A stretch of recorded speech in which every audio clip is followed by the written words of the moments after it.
Everybody, we're live with my friend, Kalimah Priforce of the city of Emeryville. council member Yeah. of the same name, in honor of Jeffrey Holder, as I would say. Fantastic to have you here, and Thank you. It's good. It's glad to be back. yeah, hey, glad to have you here, and very excited that you are at the helm, so to speak, in Emeryville. Although not quite at the helm, but you're doing an outstanding job. I want to say, sir, congratulations.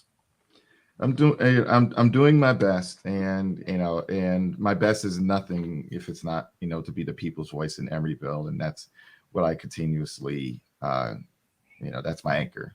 That's why I keep going back to. For people who don't know anything at all about Emeryville, tell the people who are watching.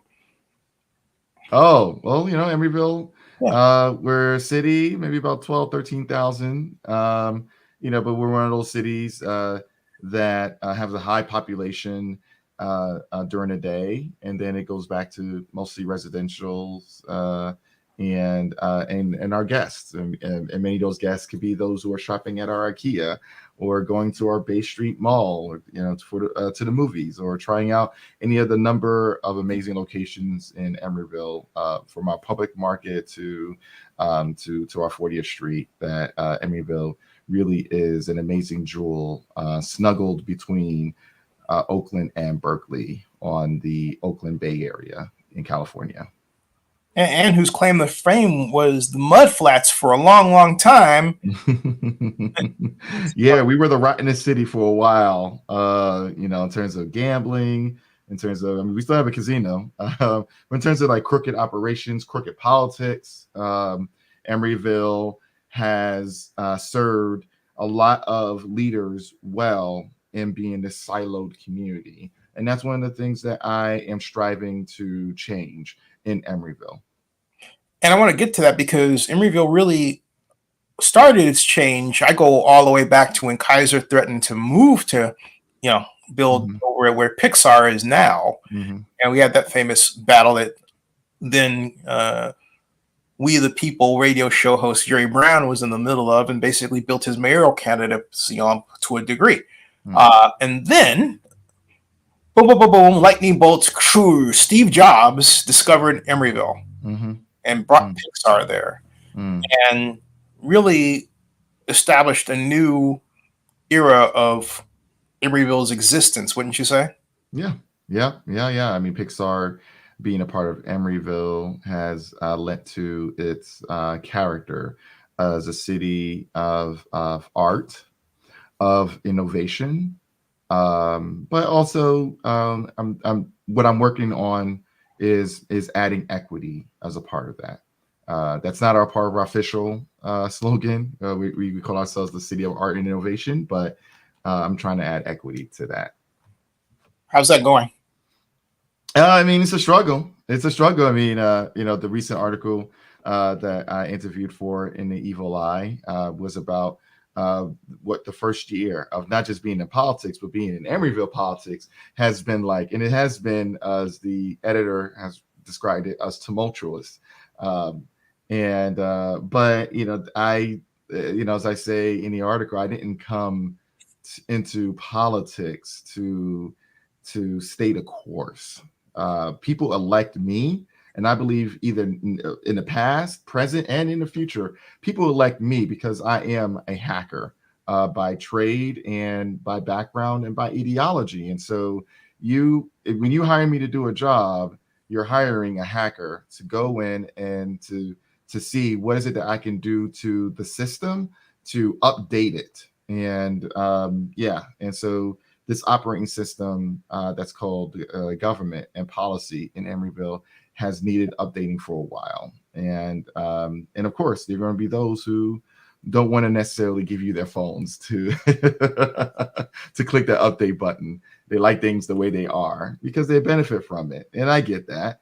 But the people want an update because they see that livability, that affordability is slipping away from the hands of the people of Emeryville.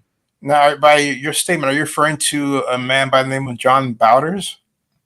Oh yeah. Well, yeah. So Councilmember Bowders is running for county supervisor, and he's been mayor several times in Emeryville. And it is no, I do not hide the fact that he and I bump heads, and this in the city, meaning the people of Emeryville are aware of that, and they elected me to bump heads with the status quo in Emeryville, and with that kind of mandate, then it shouldn't be a surprise that when I see things that are not right, I speak on it.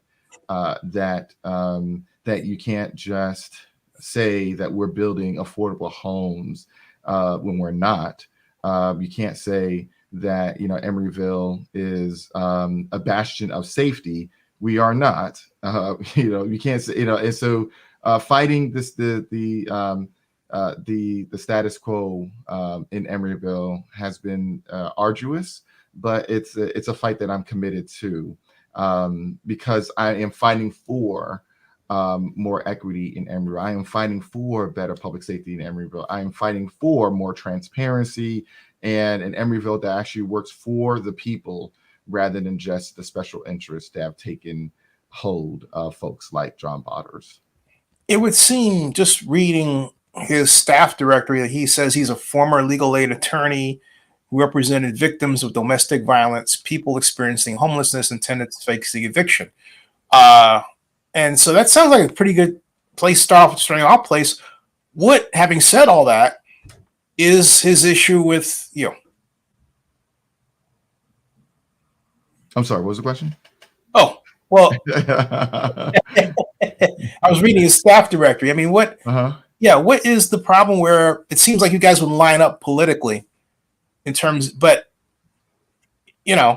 from. I mean, I'm sure that he and I line up politically on several issues, but I also know what a Manchurian candidate looks like, and so and that is a fiscal conservative that uses the banner of progressiveness to introduce moneyed motives and interests, big money motive and interests into not just small cities like Emeryville, but the entire Alameda County should he become supervisor. And I don't have a problem questioning many of his policies and behaviors as it relates to what it takes to lead our county into the future. And so going back to the Emeryville, this gets right into it and says that John, you've consistently been at odds with them, or the John Bowders controlled council, or was, because since he presumably is headed out, and of course, if he loses, he's still there, right? Yeah. Oh yeah. Yeah. And he can't run if he's picked as a Democratic ticket for I don't think he can run at the same time. Yeah. And it said the tension between the two of you came to a head at the December 5th meeting when you were overlooked for the vice mayor position, which is typically given to the highest vote getter in the prior election. And not only that, they have the tally, you received over 200 more votes than the next person, David Mora. And it's typically given to a person in your position, and because you earned it. Now, Bowders elevated his ally, David Moore, to the role.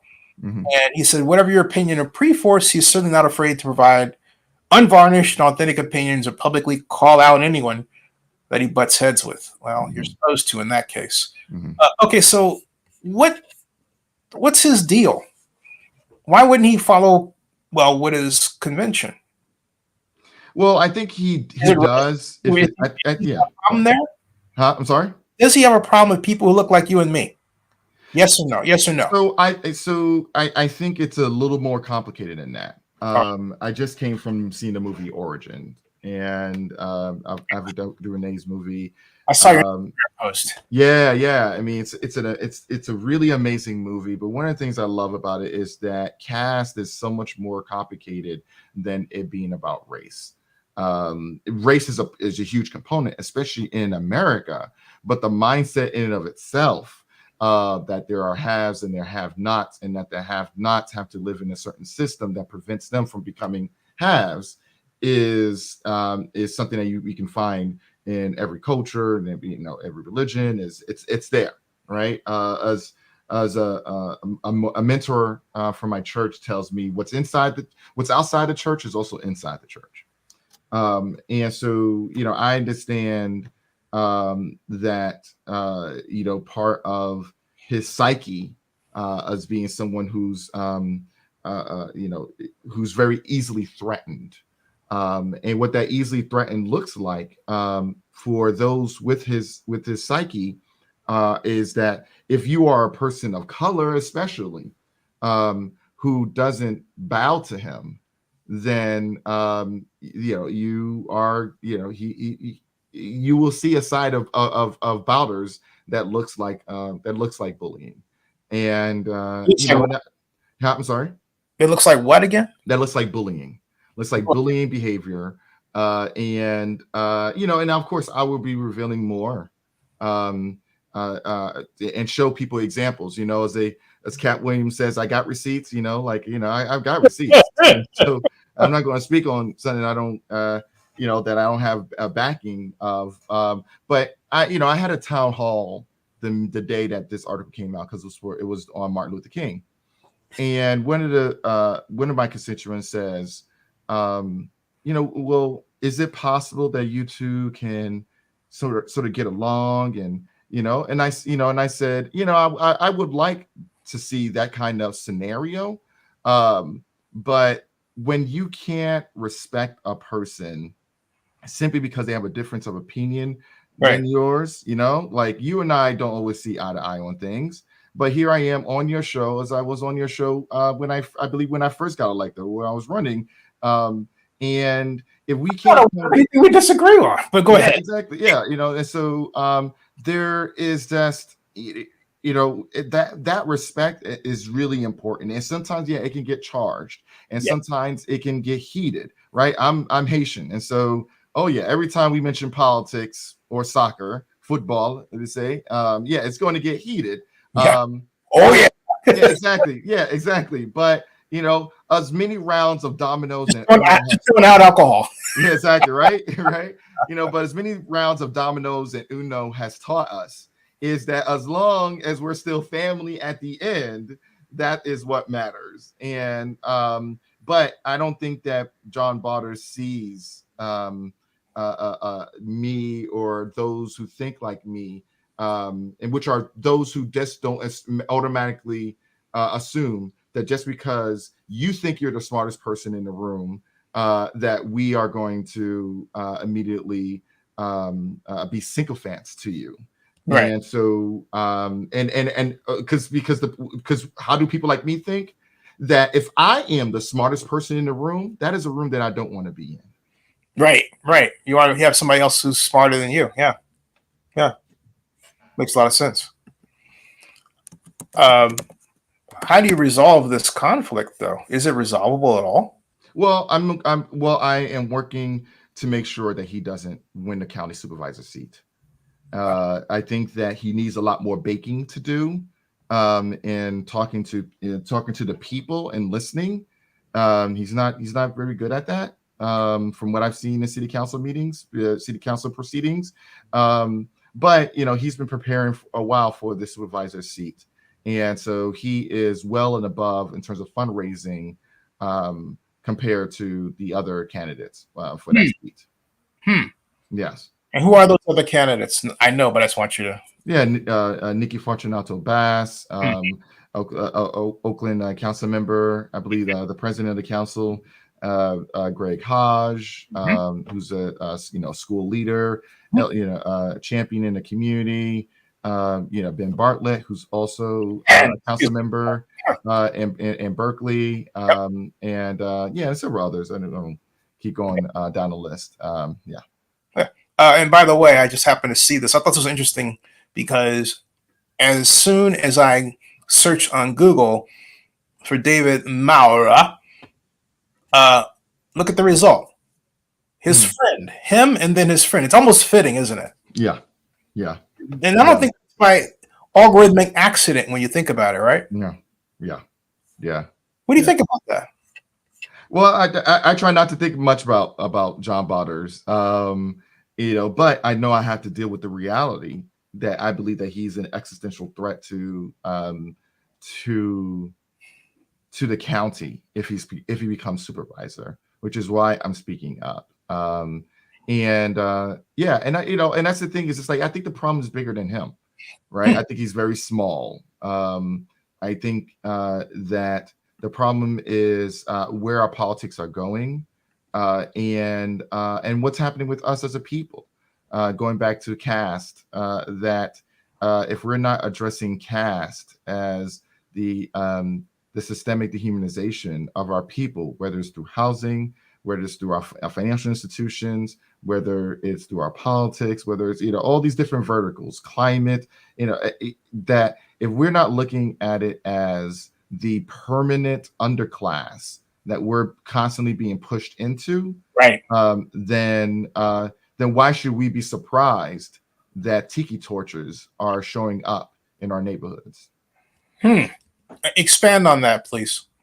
Well, it's because that's what that's what the in terms of Nazi Germany, when you started seeing rallies pop up, and I remember Charlottesville with that's what I was thinking. That's why I said expand on that, because Kalimah, look. Yeah, go ahead, brother. I heard you say that, and then I saw these two gentlemen. Yeah. And I immediately thought of that famous, march where they were marching through with the tiki torches. And folks, if you don't understand what he is saying, the council member, let me give you a quick reminder of tiki torches at Charlottesville.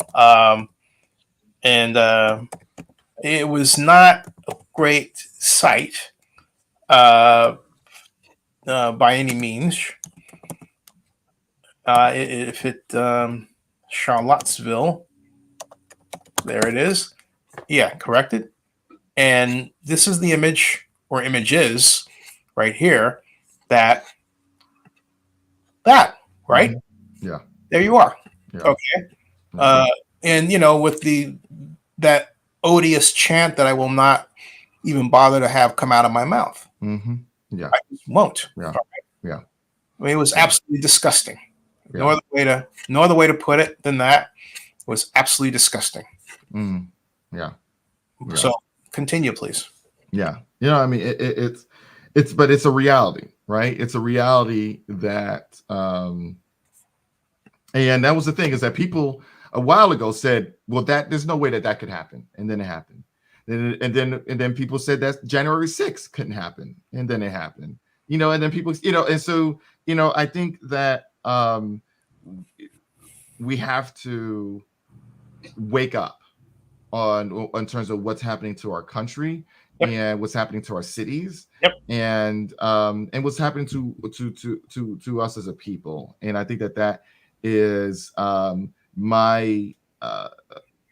my focus in how I want to govern and how I want to maneuver as an elected official, for the people, by the people.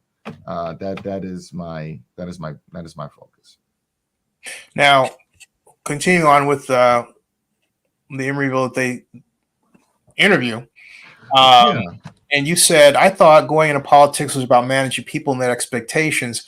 My sober thinking has helped me realize that politics is about managing corruption.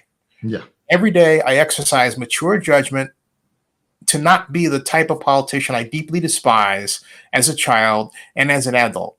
The politicians that would tell the people what they want to hear, only to consistently contradict their words with their actions.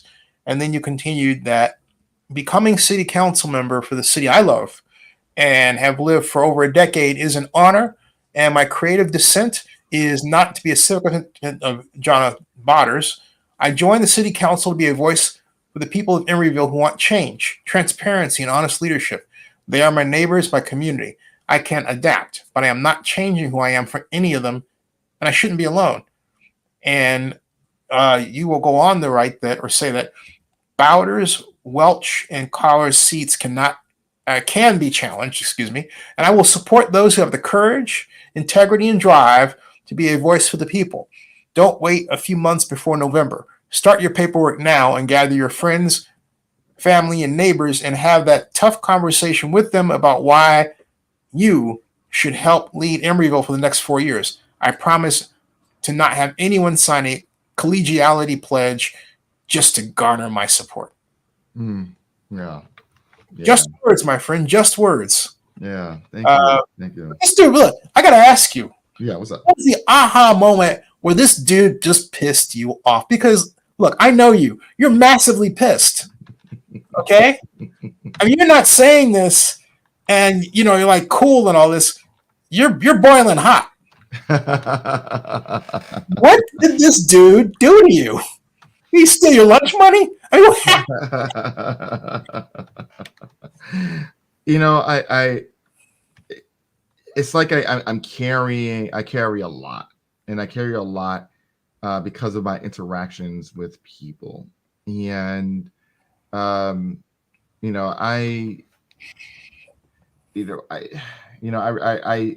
can tell you stories of how people have been affected by the policies that have governed Emeryville the past 8 years. But I think my original qualm with John Bowders began as the head of my tenant board. And so I live in an apartment building of about 300 plus units. And so when we would have tenant board meetings, easily about, I would say 70, 80 people would be in the room. And I invited John Bowders to talk to us. And he was eloquent, just like he does now, charming, right? All those are really good aspects, personality traits that you want to have as an elected official. Yes, and so, but there was trust. And the trust was that he was going to follow through and really advocate and support the people in Emeryville. And I saw maybe one or two emails there that showed that there might be something happening. But when one of our landlords admitted to me, like, well, no, I mean, Emeryville follows us. We don't follow them. Then I said, wait, well, what's really going on here? And then looking at meetings and looking at his lack of advocacy for us and on our behalf, that's when I decided to go back to my tenant community, and they encouraged me to run for office as soon as the seat was up, and then that's exactly what I did, and I won because of them and those like them who were tired of tired of the corruption in Emeryville and in Emeryville City Hall that has been the tradition of Emeryville. That there have been people who've made Emeryville into their own political playground for financial gain, and that's the thing. If Nikki Bass did to Oakland what John Bowders has done to Emeryville, essentially sold us out in order to stuff his own coffers when it comes to pursuing this county seat that he's wanted for a long time, then she would probably have a whole lot more money in her bank and in her campaign accounts. But she hasn't done the things that Bowders has done. So has Greg DeHaan, so has Ben Bartlett. They haven't done the things that he has done to secure that kind of money and those kind of endorsements that he has, which have been mostly from establishment Democrats. And so, I think that it's time for a change. And like I say, I'm a hacker, I'm a hacktivist. And so when I see that there is an opening for that kind of change, I will exploit it. And exploit in a technical term. I will exploit it to make sure that that hole that very few can fit through, and that hole in terms of like that hole of prosperity, to widen it so that more people can get through before they find a way to close that loophole. I got to ask you, have you experienced any microaggressions with working with the Emeryville City Council and in particular this gentleman that we're talking about, Mr. Bowders? Yeah, but you know, I'll share more of that. You'll see that, and like I said, I have receipts, and there have been people in the public who have spoken about it. One person who was so upset, he shouted how unfair it was, even with the whole vice mayor thing. That he and then John Bowders kicked him out of the room. You know, and I'm going, wait a minute. We are a city of a mile and a mile and a half, right? We all know each other. We're all neighbors, right? Like, how, you know, if you're kicking out a resident, like, has it come to that point where you're so easily threatened that you're just going to kick somebody out like that? You're going to tell our black police chief to go grab this man and escort him out. Like, and so because he's upset about something that he feels that he is owed when it comes to speaking out, using his First Amendment right to say, this is wrong. This is not the democracy that I believe in. And I think that is where we're heading. And can you imagine if he has the power and the seat of the county supervisor? It's going to be interesting.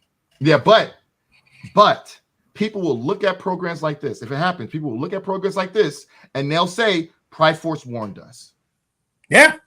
Yeah, they can see it right now. It's, and then you go on because they ask you, give us your impressions of your first year council member and dynamic that existed on 5 council members, and then you started off. You went right in with going after John, obsessed with his public perception, about their style. It's to use others to do his bidding, and then sit back and watch the show unfold. Yeah. That sounds like a mayor in Oakland, man. But anyway, so it's usually 4-1 with my vote, a dissent from the status quo they protect. I grew up in group homes. I'm used to young bullies and adult narcissists, you write and say, that prey on the most vulnerable. As a kid, they used to call me the bully fighter because whenever there was someone being consistently pushed around, I would stand up for them. And right now, that someone is Emeryville.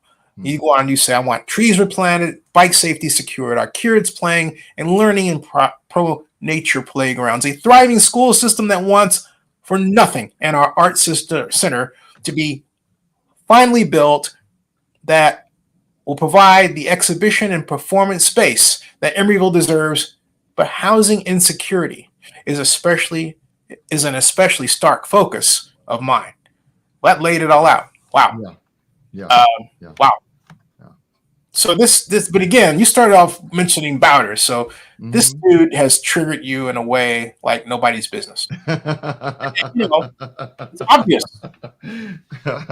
Well, here's the thing. Look, I understand that the candidates who are running against him, excuse me, Emeryville doesn't collect eviction data. No, we don't. There's a whole lot of data we don't collect. I just saw an Oakland Side report. Something else that said, okay, we're getting this data from Oakland and Berkeley, but we don't get this data from Emeryville. No, that is consistent across the board that Emeryville does not produce data that can actually lead to anything around race, equity, and fighting caste. That's just the case. Yeah, and here's the thing. If I'm lying, show it. Yeah. If I'm lying, give me the data, right? I just when it's like week one of my role as council member, I went to one of our planning commission folks, and I said, you know what? What's the data on Black and brown home ownership in Emeryville? And he says, oh, well, we don't really collect that data. And I was like, well, then who would have that data? He says, well, the best one is the census. Okay, well, then can you get that to me, right? And he gets that data to me, and it didn't look good. You can see it on my website. It does not look good. You can see where we can see where the country is.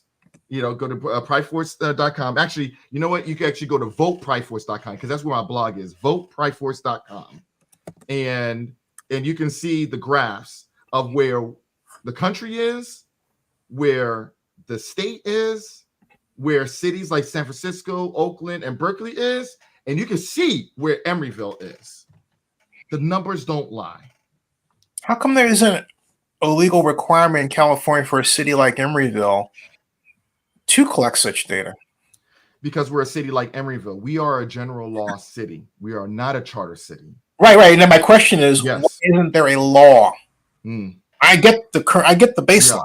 Yeah. How come no one's written the bill to the legislature to say, hey, you know what, we need to change this? If only to better understand where we are for the purposes of getting, well, you know, grants and aid and marketing our city. And I'm only going to be on for like another 15 minutes. I don't want to spend a whole lot of time talking about the dysfunction of Sacramento, because that will take a long time. But I'll tell you this. I'll give you an example. In terms of dysfunction, right? So, from my tenant board background. So I guess what I'm asking my friend is, why hasn't anyone tried? I know about Sacramento, but why hasn't anyone at least just float a bill to say, hey, we floated this bill and they voted it down, right? Yeah. Where's the bill they floated that was voted down? Yeah. That's all I'm asking. Oh no, I can try to look more into it to find out why, if anyone else in the past has done this. But maybe you should write that bill, my friend. Yeah. I mean, it'd be great. It'd be great to have a more transparency. But I know that eviction data, particularly, was a bill that came up in terms of the California legislature, and that was defeated. Wow. That it would require cities to report their eviction data, and that was defeated. That'll be an executive order by the governor. Well, I highly doubt that he has his eyes on anything other than a presidential run. Yeah, well, you know what? On the way to the White House, sometimes things happen. Good things. Hopefully, I think he's a good man. In the sense that I think that he. Full disclosure, I've known Gavin as a friend since '98. Oh, good. I think that he's a good man when it comes to certain issues, and I really appreciate the fight for rights that he has really championed as a governor.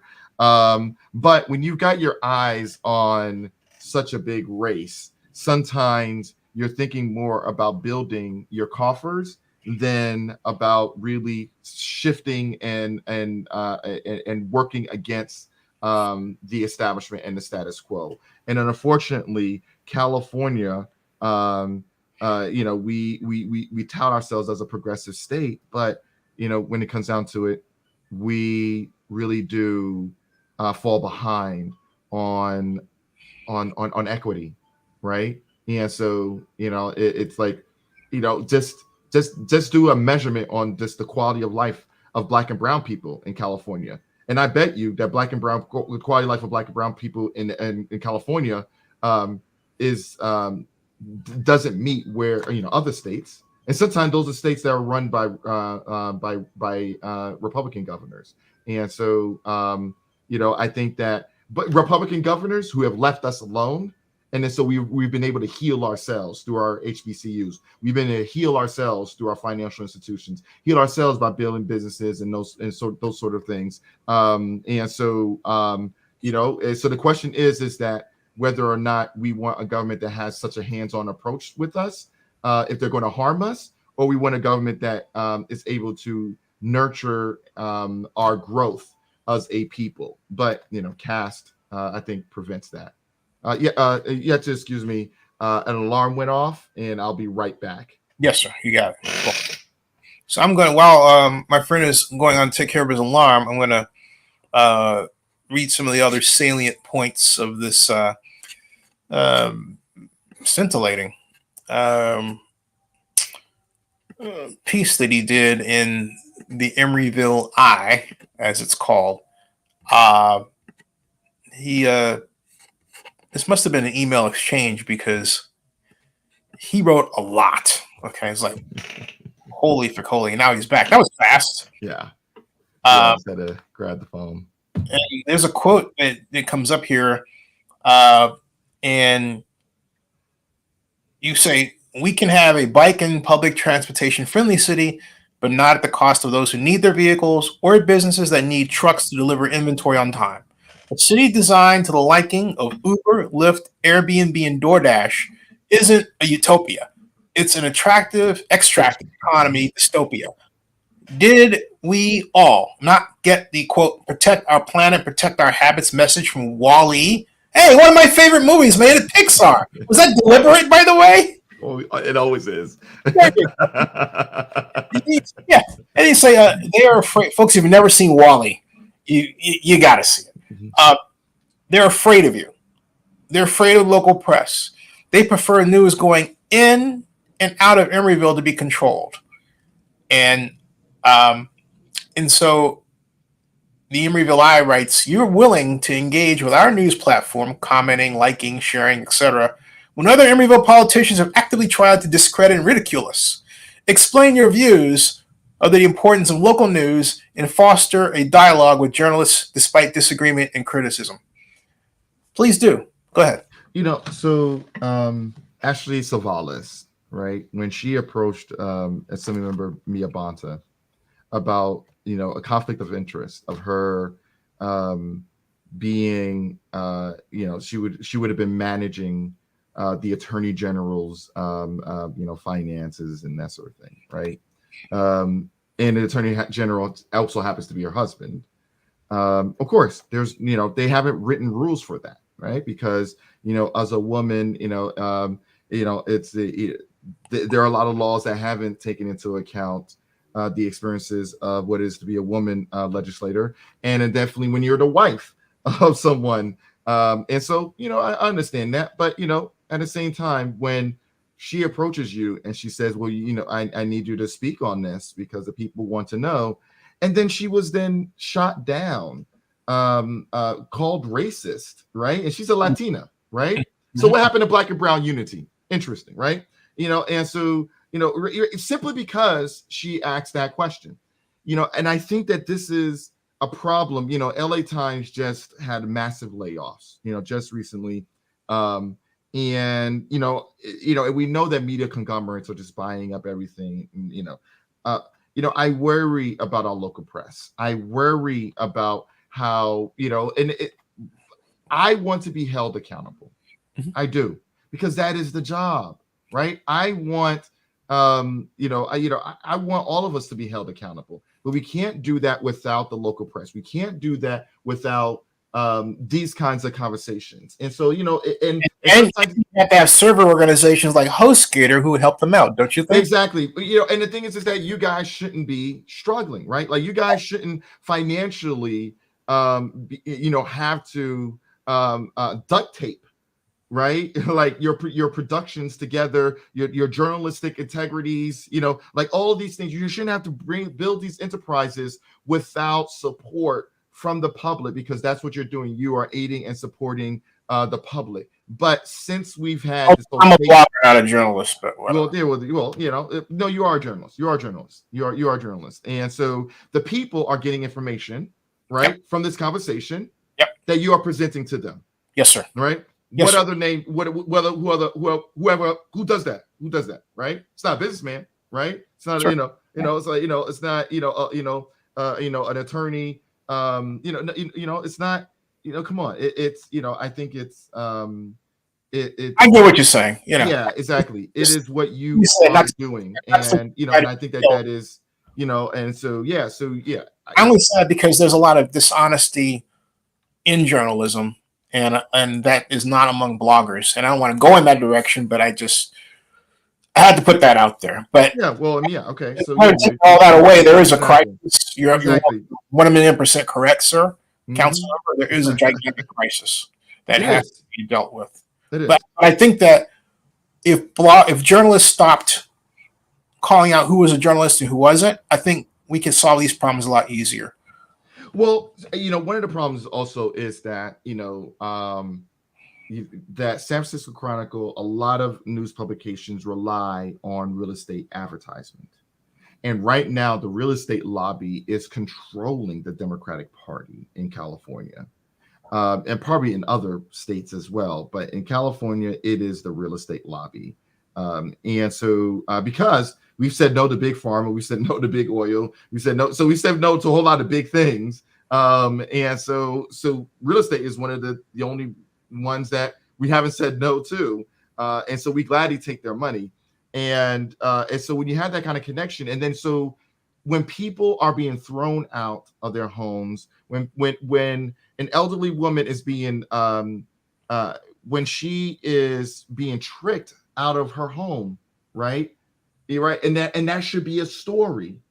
Then a lot of local press go, well, we don't want to upset, our ad dollars, and then and so part of the distrust that some people have of sometimes of local press, of institutional local press, is that we know that it's about clicks and the clickbaiting and creating a problem when there is none, and so a friend of mine, when I told him that I was I was from Emeryville, right? This is how we became friends.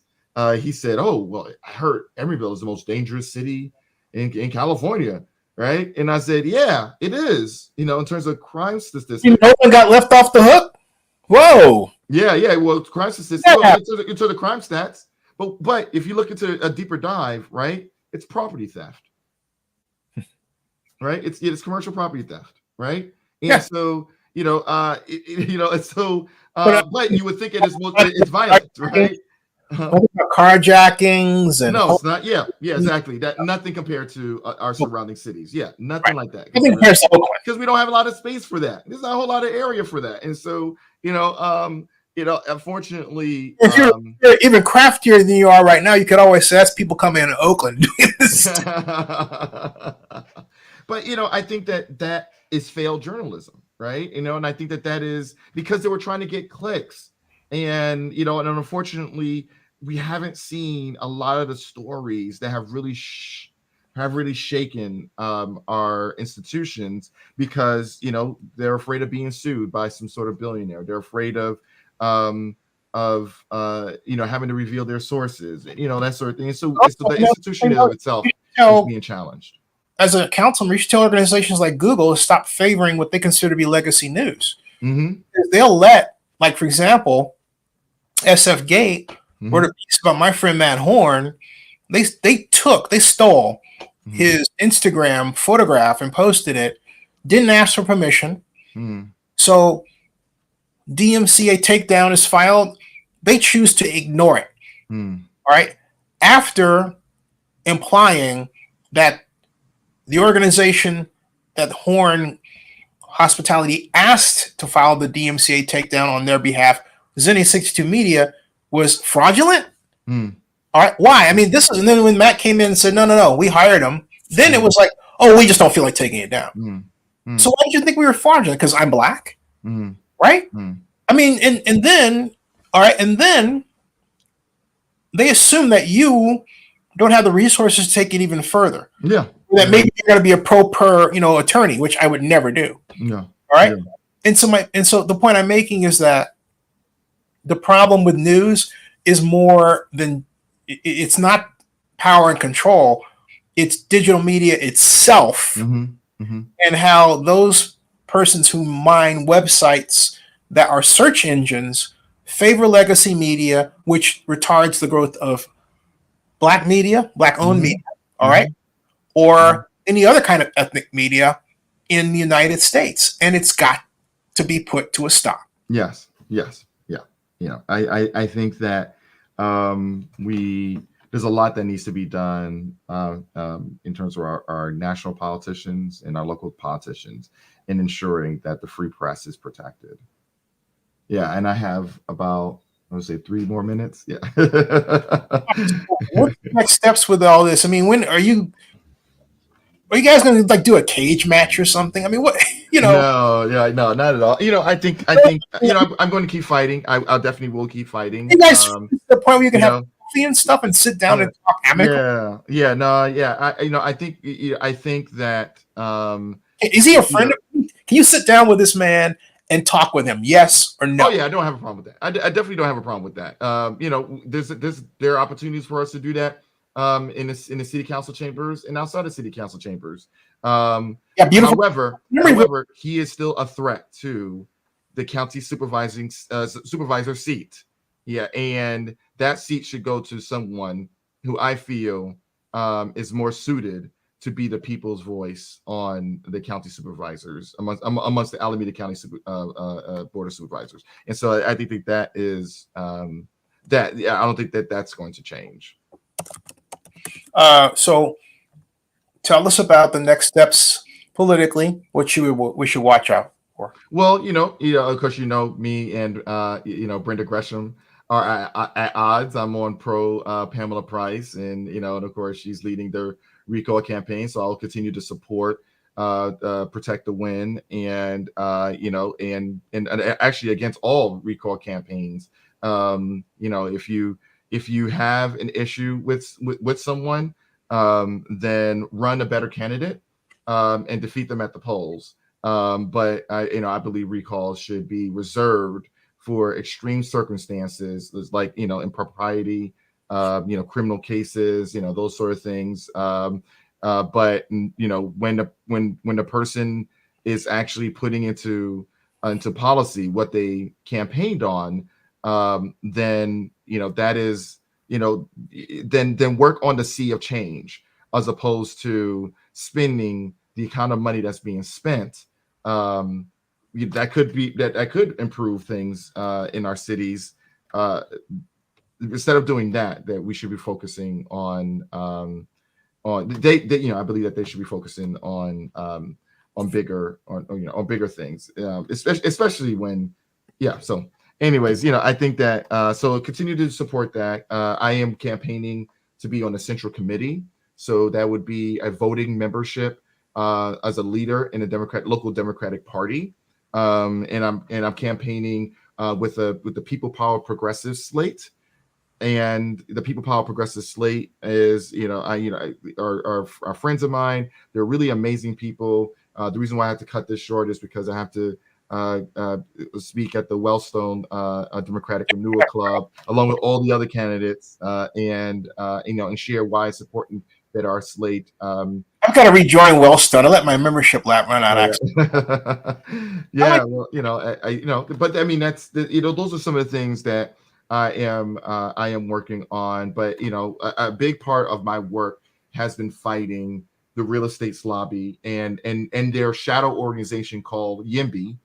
California YIMBY, San Francisco YIMBY, exactly where they are, YIMBY, there's YIMBY everything, which is the next wave of gentrification in our communities. And so, and I think that, with all of the housing that's being built that really isn't affordable, but it's done in the name of affordable housing, and that's where Gavin Newsom and I, that's where we conflict, right? And so that's where I conflict with a lot of folks in Sacramento, that I know that the real estate lobby is fattening their pockets. Talk to Gavin about that. I don't have a problem talking to him about it. But I mean, I think bigger folks than I have spoken to him about it. Would you like an audience with Gavin? Yeah, I would love an audience with Gavin. You set that up. Let's do it. Yeah, I'll do that. You got it. Cool. Yeah. He's a good guy, man. He's a good guy. Well, to me, I think there are a lot of good people in politics. I think there are a lot of nice people in politics. But I'm from Brooklyn. I'm from the Brooklyn land that gave the world Shirley Chisholm and the Notorious B.I.G., Bedford-Stuyvesant. And so good, nice are okay. Kind is better, because kindness is it comes from a place in your heart where you're like, well, you know what? You may be doing something wrong, and I'm telling you that you're doing something wrong. But I'm just going to be nice in how I tell you that. But you're doing something wrong. And I think that correction needs to happen. From a technical standpoint, I remember when we used to have RAM, and in RAM, you would have error correction, right? And so you would have a layer of software that helps random access memory, folks. Yeah, exactly. Random access memory, which is like really the power of any machine, that error correction helped to make sure that your information was delivered and that there wasn't, some sort of, a data transfer error, and I think that is the thing, is that we need to correct folks. And so I don't have a problem correcting the governor, our legislator. I don't have a problem correcting them on behalf of the people, speaking to the people and letting them know that, hey, you know what? I'm not here to pull punches and to be nice and say, hey, you know what, can I please have a seat at the table? No, I'm here to tell you that I am building my own table with the people, and we are coming in, and we may replace yours. If you want our tables to work with one another, work with us. Don't lord over us, because that is just a continuation of the caste that has that has oppressed people and suppressed our voice. And I'm not going to be party to that, even if I'm still a Democrat. Well said. All right, sir. And that be the last word. Out of respect for your time.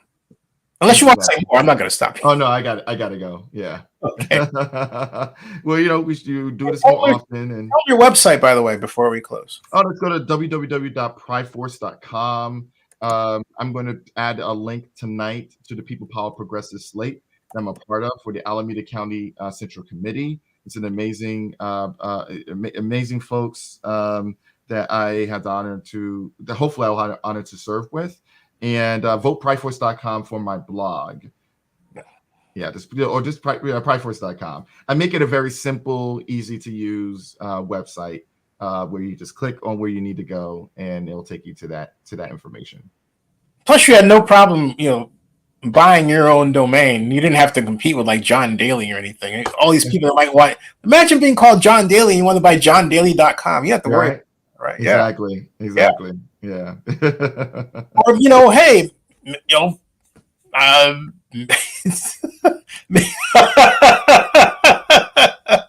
maybe you should go and see if johnbowders.com is available. Like I said, I try not to think about him unless I have to. All right, brother. You take care. Well, keep fighting the good fight. I do not like fighting, and the reason I don't is it's an indication. It's first of all, it's draining. A, B, I'm a guy I'm here for my mom. Is my mom's caregiver. I'm trying to build the business here, raise money to run it, and I'm gonna have to take some other jobs to make that go. But I'm used to doing that anyway. But I'll tell you, I like making people happy. Okay, good. I don't like anger. I don't like it when some people like I adore Cat Brooks, but then she would get online and attack me for somebody that I'm not, and that would hurt. Yeah, because I never had anything against her, and it's like I'm thinking, why are you treating me this way? And these are Black women. Okay, so that kind of thing bothers me, and because I have a right to a different opinion. I'll be 62 this year, and I grew up at a time when we didn't have the internet. You debated, and people voted on who had the right idea in school, right? Yeah. And you went out, you had lunch, and you did things like start the Star Trek Club and all that stuff, right? Yeah. Now people hang their little lives on one idea that you state that they may misinterpret your words, and that could be the spark for them hating who you are without even getting to know you are because of this thing we call the internet. And I don't like that. This is my business, right? I'm in the internet, right? You. But I don't like how we have allowed it to change us as people. Yeah, and it's continued to change us, and I have to leave, but I'll just say this, that I think that it's like when you ask me a question, would I sit down with Borders, and and I said yes, I would. I think it has to come to a point where we have to talk to one another and not at each other. We have to, but it takes listening. I think that's what the internet has done, is that the internet has made us watchers and not listeners. And I think that is, that's spectators, observers, but not people who actually are changing things. When I taught kids to code, I always tell them that there is more computing power in this device than we had when we sent a person to the moon.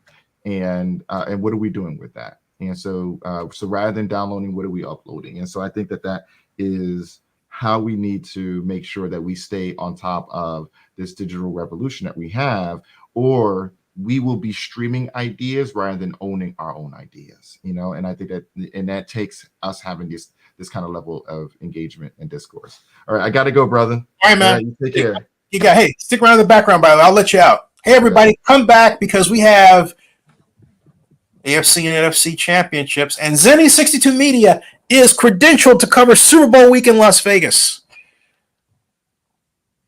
Stick around. That ends the stream. Thank you, council member.